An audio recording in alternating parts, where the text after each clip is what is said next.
2005년 일본에서 출판되었고 또 2006년에 한국에서 이 고백이라는 고백이라는 제목으로 번역된 한 책이 출간되었습니다. 이 책의 저자는 찰스 젠킨스라는 분인데 이분은 1965년에 월북했다가 40년이 지난 2004년 일본으로 돌아간 월북자입니다. 이 책에 의하면 젠킨슨 씨는 1964년에 한국에서 주한미군으로 근무하던 당시에 이 미국이 베트남 전쟁에 참전하게 되면서 그 전쟁터를 피하기 위해 죽음이 두려워 그가 1965년 1월 비무장지대를 넘어 북한에 입국했다고 합니다. 그의 생각은 굉장히 단순했습니다. 그가 북한에 들어가면 그는 소련 대사관을 통해서 다시 북한 밖으로 나오겠다라고 생각한 것이죠. 그러나 이게 얼마나 잘못된 생각이었는지 25살 젠킨슨 씨는 40년을 북한 땅에서 살아야만 했습니다. 순간의 실수가 돌이킬 수 없는 결과를 초래하게 된 것이지요. 미군이라는 이유로 그는 북한에서 굉장히 좋은 대접을 받았지만 북한에 가서 그는 혹독한 주체사상의 학습은 피할 수 없었다라고 합니다. 젠킨슨 씨는 북한에서 영어 교관 또는 북한 영화에 등장하는 이 미국인 악당 역할을 감당했다고 합니다. 그리고 월북한 지 15년이 지난 해에는 일본에서 강제로 납북된 소가 히토미라는 일본 여인과 결혼하고 슬아의 두 딸을 낳게 되죠. 책에서 그는 또 그와 함께 월북했던 미군 3명의 이야기도 등장을 합니다. 이들 역시 타국에서 납치된 여성들과 결혼을 하고 가정을 이루게 되었습니다. 2002년 북한이 외화를 벌어들이기 위해서 그들은 외국인을 납치했다는 사실을 국제사회에 인정합니다. 당시 이 고이즈미 일본 수상과 김정일 사이에 어떤 회담이 있었는데요. 그 회담 이후로 그의 부인이었던 히토미 씨가 일본으로 돌아가게 되고 약 2년 후에 2004년에 두 딸과 함께 젠킨슨 씨는 다시 일본 땅을 밟게 되었습니다. 여러분, 참 인생이 한편의 영화 같지 않습니까? 그런데 우리가 특별히 주목해야 할 것이 있습니다. 일본으로 들어가는 과정에서 젠킨슨 씨는 망설였다고 합니다. 40년이라는 세월을 타신 지 이 북한을 떠나는 것이 망설여지고 또 주체사상의 세뇌가 북한 사회를 떠나는 것에 큰 두려움을 느끼게 만들었다고 합니다. 게다가 북한에서 그는 나름 훌륭한 대접을 받으면서 이미 40년을 살았으니 그곳에서 떠난다라는 것이 두려움과 걱정과 또 쉽지 않은 결정이었다라고 합니다. 그는 분명히 이야기합니다. 그가 살고 있던 북한이 이상한 곳이고 또 이곳을 떠나야 된다는 것을 알면서도 그냥 여기서 계속 머물고 싶다는 생각이 찾아왔다라고 고백을 합니다. 참 이해하기 힘들죠. 북한 땅에서 40년을 보내다 보니 이 북한을 떠난다는 것이 젠킨슨 씨는 참 어려웠다라고 합니다. 오늘 이 세상에 살아가는 우리 그리스도의 현실을 이 젠킨슨 씨의 상황과 비교해 봅니다. 여러분은 왜 그리스도인이 되었고 또 교회의 구성원이 되었습니까? 정답을 가르쳐 드리겠습니다. 세상과 불편하게 살겠다고 그리스도인이 되었고 또 그렇기 때문에 교회에 와서 예배를 드리는 것입니다. 즉 다시 말씀드리자면 세상과 다르게 살겠다라고 결단했기 때문에 지금 우리는 이 자리에 있는 것입니다. 세상이 우리에게 주입하는 가치관에 뭔가 문제가 있다라고 느껴집니다. 지독한 자기중심적인 사고방식에 문제가 있다라고 느끼는 것입니다. 그래서 주일이면 교회에 와서 말씀을 듣고 성경을 배웁니다. 돈이 세상의 주인이 아니라고 여러분 배우고 우리 스스로도 잘 알고 있습니다. 그런데 문제가 생깁니다. 우리도 이 세상에서 오래 살다 보니까 세상이 꼭 불편하지만은 않습니다. 세상이 말하는 것이 이상하지 않습니다. 이해가 됩니다. 세상에서 시민권을 얻는 것이 천국의 시민권을 얻는 것보다 더 좋아 보입니다. 그러니 세상에서 나그네로 살아야 한다는 소식을 우리는 별로 듣고 싶지 않습니다. 주일날 겨우 1시간 예배를 드리지만 세상에서 필요한 것을 구하다가 우리의 마음이 다 끝나버립니다. 그러니 더 이상 세상이 불편하지 않습니다. 오히려 복음이 불편하게 다가옵니다. 이 세상이 나그네 인생이라는 말이 우리에게는 불편하게 다가옵니다. 이 세상의 소풍이라는 것이 우리는 잘 받아들여지지 않게 되는 것이죠. 설령 그렇더라도 지금은 영원히 이 세상에 살 것처럼 이 세상에 살고 싶습니다. 여러분, 이것이 우리의 현실입니다. 세상이 불편하게 느껴져야 한다는 것은 우리의 머리로는 잘 알겠는데 익숙하게 이 세상 가운데 살다 보니까 그냥 눌러 앉아 있는 것이 편한 것이 솔직한 우리의 심정 아닙니까? 사도 요한은 앞 단락에서 예수님이 그리스도이심을 믿는 자가 세상을 이기는 자라고 말씀하고 있습니다. 예수님이 세상의 주인이다라고 말하고 있는 것이죠. 그런데 오늘 본문에 보면 지금껏 이 요한 1서 가운데 잘 등장하지 않는 단어들이 굉장히 많이 등장을 합니다. 증언 혹은 증거와 같은 단어들입니다. 왜 갑자기 증언이나 증거와 같은 단어들이 많이 사용될까요? 예수님이 세상의 주인이라는 믿음이 쉽게 변질되고 넘어진다는 사실을 이 요한일서 기자는 잘 알고 있었기 때문입니다. 그래서 믿음이 흔들리는 성도들에게 예수님이 그리스도이심을 증언하는 이들이 있다라고 말하고 있습니다. 그 증언이 무엇입니까? 먼저 6절에 이렇게 말씀합니다. 이는 물과 피로 임하신 이시니 곧 예수 그리스도시라. 물로만 아니요 물과 피로 임하셨고 증언하는 이는 성령이시니 성령은 진리니라. 또 7절과 8절에는 좀 더 분명하게 증거합니다. 증언하는 이가 셋이니 성령과 물과 피라. 또한 이 셋은 합하여 하나이니라. 증언하는 이가 성령과 물과 피로 셋입니다. 셋이 함께 예수님이 그리스도임을 증언합니다. 이 말씀을 여러분 요한 1서 안에서만 이해하려고 하면 너무나 수수께끼 같습니다. 물과 피와 성령이 무엇을 의미하는지 우리가 알 길이 없습니다. 그런데 사도 요한이 요한 1서를 요한복음보다 뒤에 적었다는 사실을 따르면 요한복음에서 물과 피와 성령이 의미하는 바를 우리는 충분히 유추해 볼 수 있습니다.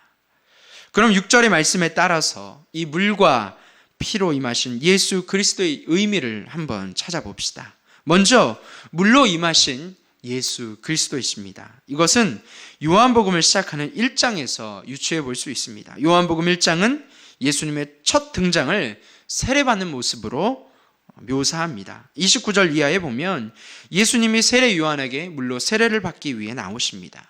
여러분, 본래 세례는 어떤 의미가 있습니까? 세례는 죄인된 우리들이 예수 그리스도 이름으로 베풀어지는 그 세례를 통해서 깨끗해진다라는 의미가 있습니다. 그럼 예수님에게 죄가 있다라는 의미입니까? 그렇지 않습니다.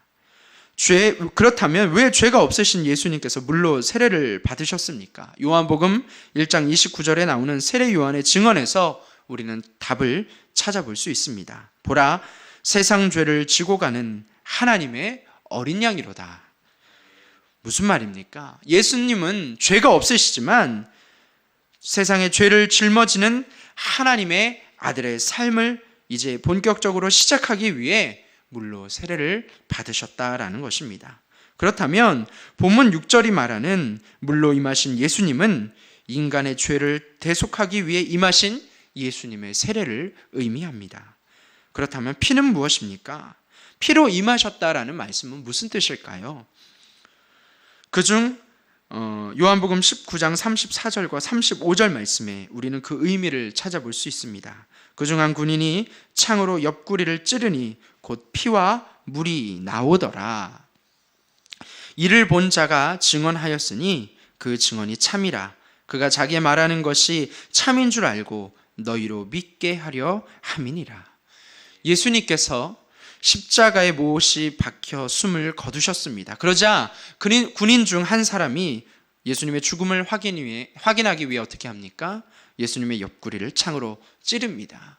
그러자 예수님의 몸에서 물과 피가 쏟아졌습니다. 예수님의 죽음이 가짜가 아니라 확실하다라는 증거입니다. 다시 말해서 십자가에서 피를 흘리심은 죄인들을 위해서 예수님께서 확실히 죽으셨다라는 사실을 보여줍니다. 따라서 피가 의미하는 것은 예수님의 십자가 죽음입니다. 정리를 하면 그렇습니다. 요한복음은 예수님의 생애가 세상의 죄를 대속하기 위한 삶이었음을 보여주기 위해 1장에서 물로 세례받는 장면으로 시작해서 마지막 20장에서는 십자가에서 피를 쏟고 죽으시는 모습으로 끝을 맺습니다. 그런데 사도 요한은 본문 6절에서 왜 이렇게 말을 할까요? 물로만 아니요 물과 피로 임하셨고, 왜 물로만 임한 것이 아니고 물과 피로 임하셨음을 강조하고 있는 것입니까? 이것은 사도 요한이 목회하던 교회를 어지럽혔던 거짓 선생들 때문입니다. 당시에 예수님이 그리스도이심을 거짓으로 가르치는 자들이 있었습니다. 첫 번째는 이 세린투스의 주장입니다. 그는 예수님은 사람으로 태어났는데 세례 요한으로부터 세례를 받는 순간 더 높은 차원의 영을 받아서 그리스도가 되었다라고 말합니다. 그러나 십자가에 못 박혀 죽기 전에 그리스도는 예수를 떠났다라고 증거합니다. 그럼 십자가에서 죽은 것은 그리스도가 아니라 바로 인간 예수일 뿐인 것입니다. 두 번째는 바로 가연설입니다. 그리스도는 사람의 몸으로 오지 않으셨고 다만 사람의 몸을 입은 것처럼 보여졌다라는 것입니다. 그럼 십자가에서도 고통을 당한 것처럼 보였을 뿐이고 실제로는 아무런 고통도 받지 않았다라는 것입니다. 이런 주장들을 살펴보면 동일한 것을 우리는 알 수 있습니다. 거룩하시고 영적인 하나님과 더러운 육체를 가진 인간이 절대 하나일 수 없다라는 그런 이원론적인 사고에 근거하고 있다는 것이죠. 이것은 당시 이 영지주의라는 세속 철학의 가르침에 뿌리를 두고 있습니다. 이들은 영지주의의 영향을 받아서 예수님에 대한 신앙 고백을 수정하고 왜곡했습니다. 이들은 세상 철학을 바탕으로 복음을 왜곡한 것입니다.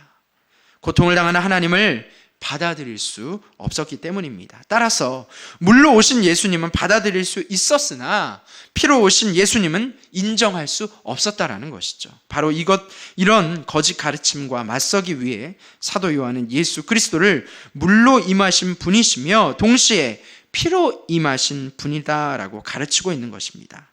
물과 피가 분명한 증거다라고 우리에게 말씀하고 있습니다. 사도 바울은 어떻습니까? 예수님의 십자가의 죽음을 그럴싸한 말로 포장하려는 이 시도에 확실히 경고하고 있습니다. 고린도전서 1장 18절 말씀에 십자가의 도가 멸망하는 자들에게는 미련한 것이요 구원을 받는 우리에게는 하나님의 능력이라. 여기서 우리는 초대교회 사도들과 교회가 세상을 어떻게 대하였는지 잘 알 수 있습니다. 물로만 임하셨다면 아마 훨씬 그럴듯하지 않겠습니까? 세상의 많은 지식인들과 그 당시 많은 사람들도 공감할 수 있었을 것입니다. 그러나 그렇지 않습니다. 세례받을 때 그리스도의 영이 임했다가 십자가 죽음 직전에 영이 떠났다고 하면 훨씬 근사해 보이지만 그러나 성경의 저자들은 그렇게 하지 않았습니다. 당대 위세를 떨치던 철학이나 가르침은 결코 인정할 수 없었다라는 것이죠. 세상의 가르침을 무시하거나 모르는 것이 아닙니다. 최고의 학문을 연마했고 충분한 지식을 갖고 있었지만 그런 세상 지식보다 복음을 훨씬 더 존귀하게 여겼기 때문입니다. 결코 복음을 세상의 잣대에 따라 축소하거나 왜곡하지 않았습니다. 왜 이게 중요할까요? 성도는 복음 자체의 능력을 믿어야지 세상의 지혜를 믿는 것이 아니기 때문입니다. 그런 의미에서 초대교회 성도들은 부지런히 자신들이 믿는 바가 무엇인지 익히고 공부하고 세상의 가치관을 잘 알고 있었다라는 것입니다. 왜 세상을 공부합니까? 바로 세상을 이기기 위한 배움입니다. 예수 그리스도보다 존귀한 것이 있다는 거짓을 배격하기 위한 그러한 배움입니다. 그렇게 부지런히 공부하다 보면 여러분 무엇이 생기는 줄 아십니까? 바로 자기 안에 내적인 확신이 생기는 것입니다. 그것이 바로 성령의 증언입니다. 오늘 본문 9절의 말씀을 보시면 만일 우리가 사람들의 증언을 받을진대 하나님의 증거는 더욱 크도다. 하나님의 증거는 이것이니 그의 아들에 대하여 증언하신 것이니라. 물로 임하신 예수님은 바로 세례 요한의 증언이요, 피로 임하신 예수님은 사도 요한의 증언입니다. 이것은 믿음의 선배들로부터 물려받은 증언입니다. 사람들의 증언입니다. 그런데 그 증언을 부여잡고 공부하고 씨름을 하다 보면 바로 우리의 마음 가운데 내적인 확신이 주어집니다. 그것이 성령의 증언이다라고 오늘 성경은 우리에게 말씀하고 있습니다. 그래서 사도 요한은 10절에서 이렇게 말합니다. 하나님의 아들을 믿는 자는 자기 안에 증거가 있고, 성령께서 들려주시는 증언을 믿는 자는 그 누구도 흔들 수 없는 내적인 증거가 생긴다는 말입니다. 아무리 유능한 무신론자가 하나님이 없다고 말해도 소용이 없습니다. 아무리 유명한 과학자가 믿음을 흔들려고 해도 소용이 없게 되는 것이죠. 성령께서 주신 내면의 증언은 확실하기 때문입니다. 이렇게 물과 피와 성령의 증언이 하나가 되어 우리를 믿음의 색으로 이끌게 되면 무슨 일이 생깁니까?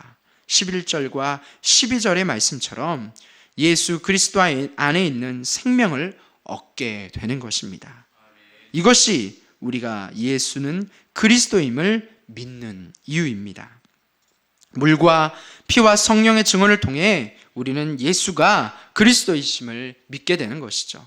예수가 하나님의 아들을 믿는 것입니다. 그 믿음을 통해 우리는 죽음이 아니라 영원한 생명을 얻는 것입니다. 이 생명은 예수님 안에 있기 때문에 우리의 것이 되는 것이죠. 예수는 그리스도, 그 믿음을 고백하는 자에게 주님께서 풍성한 생명을 허락해 주시는 줄로 믿습니다. 이제 이 생명을 마음껏 누리시길 바랍니다. 이 생명을 마음껏 전하시기 바랍니다. 이 생명을 마음껏 선포하시기 바랍니다. 예수께서 그리스도이심을 선포하는 그 자리에 성령께서 또 다른 역사를 일으키실 것을 우리는 믿습니다. 사랑하는 성도 여러분, 애초에 교회는 이 세상을 나그네로 살기로 작정한 그러한 사람들이 모이는 공동체입니다. 그렇다면 세상의 방식으로 살려고 해도 안 되고 세상으로부터 세상의 방식으로 인정받으려고 해도 안 되는 것입니다. 교회는 이 세상에서 이방인으로 살아가는 천국 시민들의 모임인 것입니다. 그래서 언어가 다르고 세상과는 문화가 다릅니다. 그들과 사용하는 문법이 다릅니다. 세상이 자기 자신을 높이라고 가르칠 때 교회는 예수님이 왕이심을 선포하는 데 집중하고 있습니다. 그게 바로 교회됨의 본질이기 때문입니다. 교회다움에 대해서 이래야 한다, 저래야 한다, 세상의 말이 참으로 많이 있습니다. 그러나 세상에 끌려가는 수동적인 움직임으로는 교회다움을 회복할 수 없습니다. 교회다움은 세상 주류의 성공 방식을 거부하는 모험에서 시작합니다. 예수님을 하나님의 아들 그리스도로 선포하고 살아가는 우리는 믿습니다. 바로 이 세상이 전부가 아니다라는 것. 진짜 세상은 따로 있다는 것. 그래서 우리는 이 땅에서 성공한 거주민이 되기를 원하지 않고 나그네로 살아가는 것입니다. 이 세상의 삶이 영원한 것이 아니요 잠시뿐인 소풍이니 하늘을 사모하며 살아가는 하나님의 나그네 인생 되기를 축복합니다. 사랑하는 성도 여러분, 세상은 자꾸 우리에게 세상을 바라보게 만듭니다. 예수 그리스도를 통해 주신 복음이 자꾸 변질되게 들려옵니다. 여러분, 그 이유는 무엇일까요? 바로 세상 가운데 생명이 없기 때문입니다. 오직 예수 그리스도 안에 생명이 있기 때문입니다. 사랑하는 성도 여러분, 이 세상 가운데 세상의 말로 우리를 현혹해 하고 또한 믿음 없는 모습 가운데 좌절하는 것이 아니라 이 세상을 부인하고 비록 이 세상에 살고 있지만 예수 그리스도의 그 이름으로 승리하실 수 있는 저와 여러분이 되시기를 주의 이름으로 간절히 축복합니다. 기도하시겠습니다. 사랑하는 주님, 예수님이 그리스도이심을 믿고 살기 원합니다. 이 세상의 거짓 임금들을 이기게 하시고 오직 주님만 왕노릇 하옵소서. 소풍 같은 이 땅의 삶을 하늘 나그네로 멋지게 살게 하시고 천국을 소망하며 살게 하옵소서. 거룩하신 우리 주님 예수 그리스도의 이름으로 간절히 기원하옵나이다. 아멘.